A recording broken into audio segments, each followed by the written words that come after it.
다윗 왕이 나단 선지자에게 하나님의 성전을 짓고 싶다는 말을 털어놓습니다.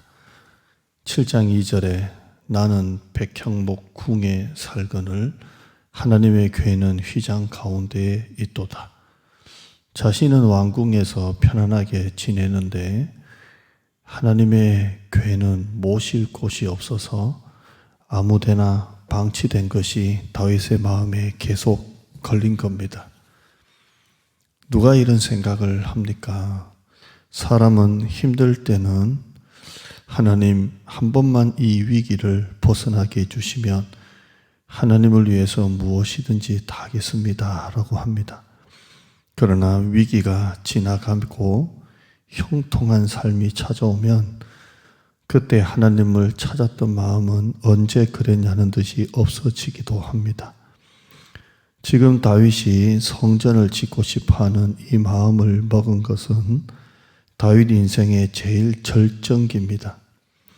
가장 절정기 때, 가장 형통할 때, 가장 잘 나갈 때 하나님의 집이 없는 게 마음에 걸린 겁니다.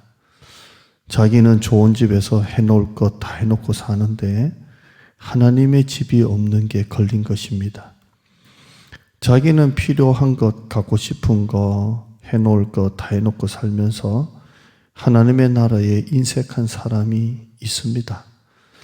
자신의 집의 냉장고에는 먹을 게 가득 들었는데 하나님의 집 창고는 늘 비어있는 채로 두는 사람이 있습니다.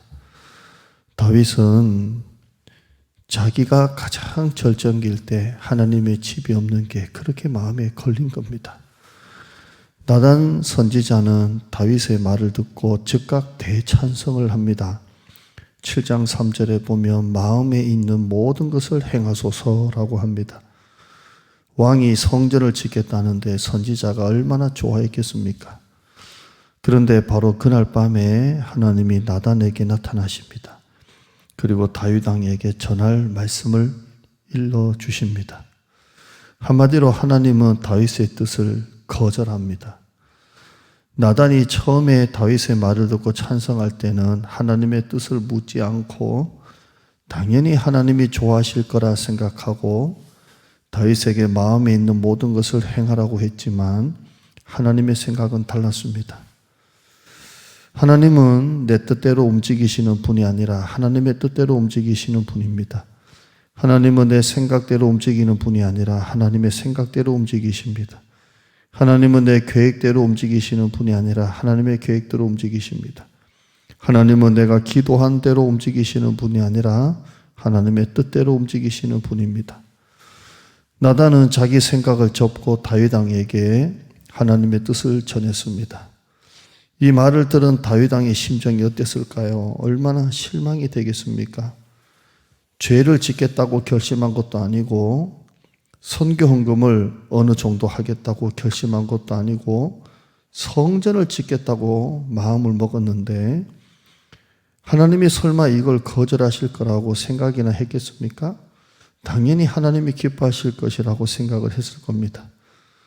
어제 나단에게 말할 때만 해도 성전을 지을 꿈에 부풀어 있었을 것입니다. 그런데 그 꿈이 하루 만에 거품처럼 사라지고 말았습니다.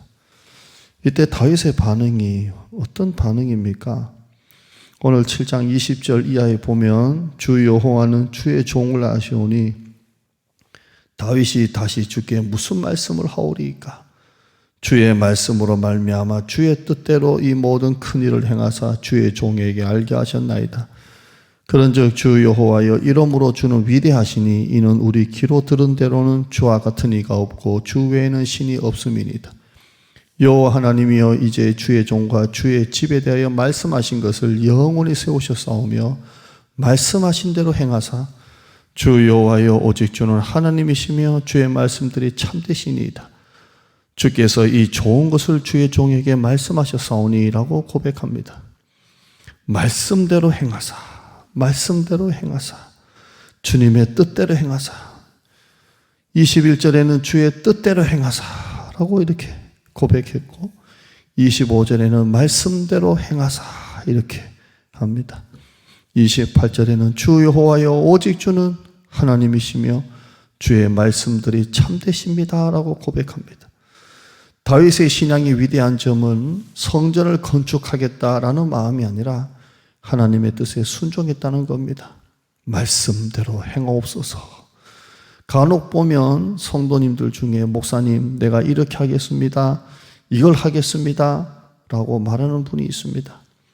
그런데 아직 때가 아닐 수도 있고 또 멀리 보면 교회를 위한 게 아닐 수도 있어서 조심스럽게 기도해 보자고 하면서 그렇게 하시고자 하는 것을 미룰 때가 있습니다. 그러면 하려는 분이 이 말을 듣고 반응이 나단처럼 대환영을 해주지 않으니까 힘이 빠지고 다른 일도 하지 않는 것을 볼 때가 있습니다. 시험 든 거죠. 우리는 하나님을 위해서 무엇을 하는 것도 하나님의 일이지만 하나님을 위해서 하지 않는 것도 하나님을 위한 일이라는 것을 알아야 합니다.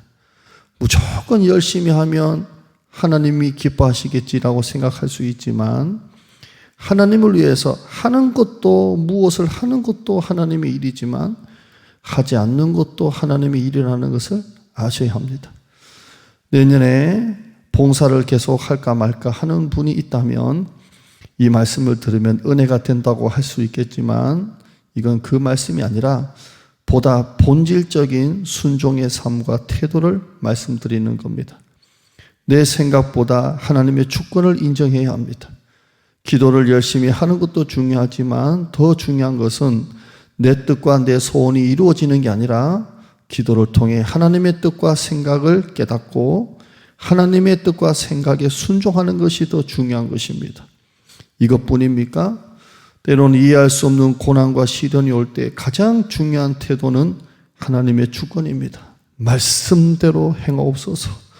오직 여호와여 오직 주는 하나님이시며 주의 말씀들이 참되십니다라는 이 고백입니다. 오늘 아침 이 말씀을 기억합시다. 말씀대로 행하시옵소서. 말씀대로 행하시옵소서. 제가 주님의 말씀대로 순종하겠습니다 라고 고백하는 이 아침에 여러분이 되길 주님의 이름으로 축복합니다. 하나님 아버지 감사합니다. 내 뜻과 내 생각이 하나님을 기쁘시게 한다고 생각할 때도 있지만 가끔 내 뜻과 내 생각이 하나님을 위한 것이 아니라 내 생각이고 내 뜻에 머무를 때가 있을 때가 있습니다. 더 중요한 것은 내 뜻과 내 소원과 내 생각이 아니라 하나님의 뜻과 생각이 일치가 되고 하나님의 뜻과 생각에 순종하는 것이 더 중요한 줄 믿습니다. 때로는 이해할 수 없는 고난과 시련이 올 때도 가장 중요한 것은 말씀대로 행하시옵소서라는 하나님의 주권입니다.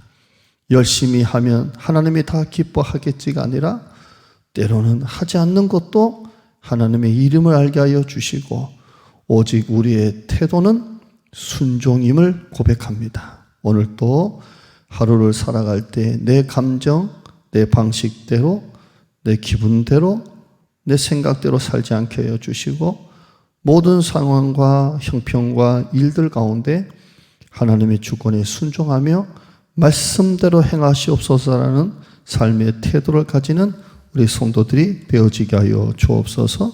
수능시험 보는 우리 아이들에게도 하나님 함께하여 주시옵소서. 예수님의 이름으로 기도드리옵나이다. 아멘.